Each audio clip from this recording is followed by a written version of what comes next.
Di sebuah desa terpencil yang terletak di tepi hutan Jawa, tersembunyi sebuah rawa gelap yang telah lama dihindari penduduk setempat. Rawa itu dikenal dengan nama Rawa Rontek, sebuah tempat yang konon dijaga oleh kekuatan gaib sejak zaman leluhur. Airnya yang hitam pekat dan permukaannya yang selalu tertutup kabut tebal menimbulkan kesan menyeramkan, seolah menyimpan rahasia kuno yang tidak boleh diganggu. Para sesepuh desa sering bercerita bahwa rawa tersebut adalah pusat ilmu hitam paling berbahaya, sebuah ilmu kuno yang disebut Rawa Rontek. Konon, hanya orang-orang tertentu yang diberi kesempatan untuk mempelajarinya, namun selalu ada harga yang harus dibayar, nyawa seseorang yang paling dicintai. Banyak yang tidak percaya, tapi mereka yang pernah mencoba mencari ilmu itu selalu menghilang tanpa jejak, atau kembali dalam keadaan tidak waras. Suatu hari, hiduplah seorang pemuda bernama Ardi yang dikenal sebagai anak malas namun berambisi besar. Ia selalu bermimpi menjadi orang kaya dan berkuasa, namun enggan bekerja keras untuk meraihnya.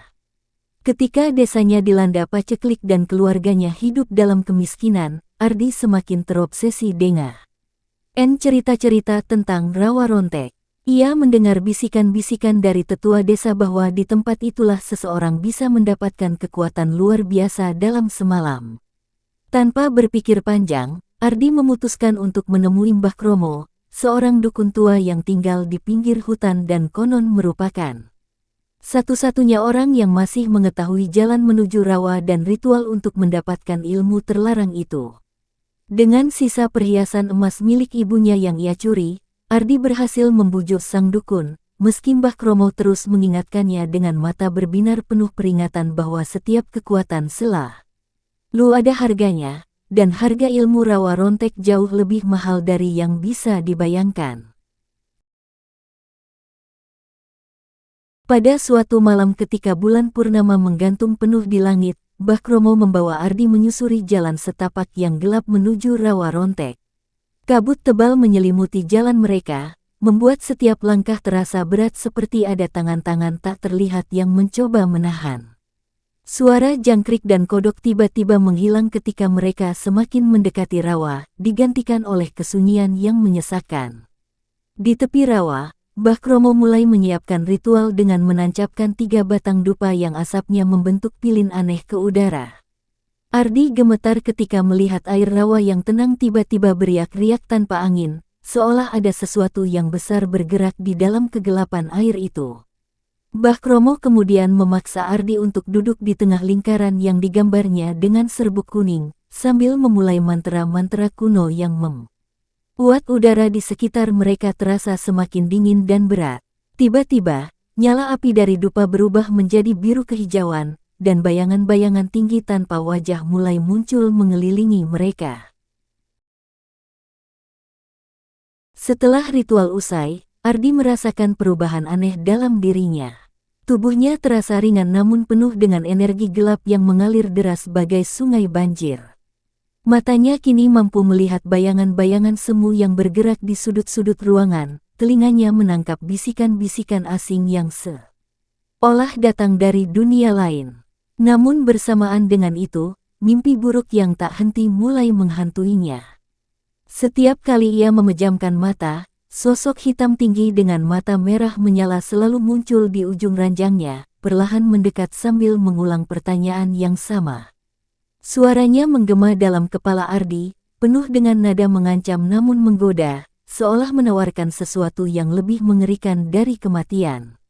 Ardi terbangun setiap dini hari dengan keringat dingin membasahi tubuhnya, jantung berdebar kencang, dan perasaan bahwa sesuatu yang mengerikan akan segera terjadi. 3 hari setelah ritual itu, bencana benar-benar datang. Ibu Ardi yang selama ini sehat tiba-tiba terjatuh di dapur saat menyiapkan sarapan. Tubuhnya yang gemuk berisi perlahan mengkerut seperti buah yang kehilangan air. Kulitnya mengeriput dengan cepat seolah usianya bertambah puluhan tahun dalam hitungan jam. Ardi yang panik segera memanggil tabib desa, namun sang tabib hanya menggeleng lesu sambil berbisik bahwa penyakit ini bukan berasal dari dunia manusia. Di sudut kamar, Ardi melihat bayangan hitam yang sering muncul dalam mimpinya kini berdiri tegak, mulutnya meregang lebar dalam senyu. Mengerikan seakan mengejek keputusasaannya. Barulah Ardi menyadari kebenaran mengerikan, kutukan rawa rontek sedang menuntut pembayaran, dan nyawa ibunya adalah harga yang harus dibayar untuk kekuatan yang ia dapatkan. Dengan panik, Ardi berlari menyusuri jalan setapak yang gelap menuju gubuk Mbah Kromo. Ia menemukan sang dukun tua sedang duduk lesu di beranda, seolah telah menanti kedatangannya. Tanpa sempat Ardi mengucapkan sepatah kata pun, Mbah Kromo mengangkat tangannya perlahan, matanya memancarkan kesedihan yang dalam. Suaranya parau ketika menjelaskan bahwa ilmu rawa rontek ibarat pisau bermata dua, memberi kekuatan tetapi sekaligus membuka pintu bagi roh-roh lapar dari alam lain. Setiap energi yang Ardi gunakan harus dibayar dengan kehidupan manusia terdekatnya. Mbah Kromo mengaku telah mencoba memperingatkannya, tetapi sekarang sudah terlambat. Ritual tidak bisa dibatalkan, dan kutukan akan terus memakan korban hingga tidak ada lagi yang tersisa. Satu-satunya jalan adalah Ardi harus memilih antara terus hidup dengan membayar harga yang semakin mahal, atau mengakhiri rantai kutukan dengan caranya sendiri. Dengan langkah gontai dan pikiran kalut, Ardi berjalan menuju rawa rontek untuk terakhir kalinya. Kabut tebal menyambutnya seperti selubung kematian yang telah lama menanti. Di tepi rawa yang airnya hitam pekat itu, ia terduduk sambil memandangi bayangan wajahnya yang terdistorsi di permukaan air. Perlahan, ia mengucapkan mantra pembukaan yang diajarkan Mbah Kromo, suaranya bergetar memecah kesunyian malam. Tiba-tiba, air rawa bergejolak hebat, mengeluarkan bau anyir darah dan tanah basah. Dari kedalaman muncul tangan-tangan keriput berwarna kehijauan, menjulur seperti akar pohon tua yang haus. Ardi menutup mata, membiarkan dinginnya cengkeraman tangan-tangan itu menariknya perlahan ke dalam rawa. Saat air menutupi kepalanya, ia mendengar suara ibunya memanggil namanya dengan lembut, diikuti tawa terbahak-bahak dari banyak suara asing yang bergema di telinganya. Sejak malam itu, rawa rontek menjadi semakin angker dan dijauhi penduduk. Kabut tebal tak pernah lagi sirna dari permukaannya, dan bau anyir sering kali tercium bahkan dari jarak ratusan meter. Beberapa warga yang nekat melewati daerah itu melaporkan melihat sosok tinggi kurus berdiri di antara pepo honan, matanya menyala merah dalam kegelapan. Kadang-kadang, di malam-malam tertentu ketika bulan hampir purnama, terdengar suara jeritan memilukan dari arah rawa, seolah ada yang berusaha keluar dari dalamnya.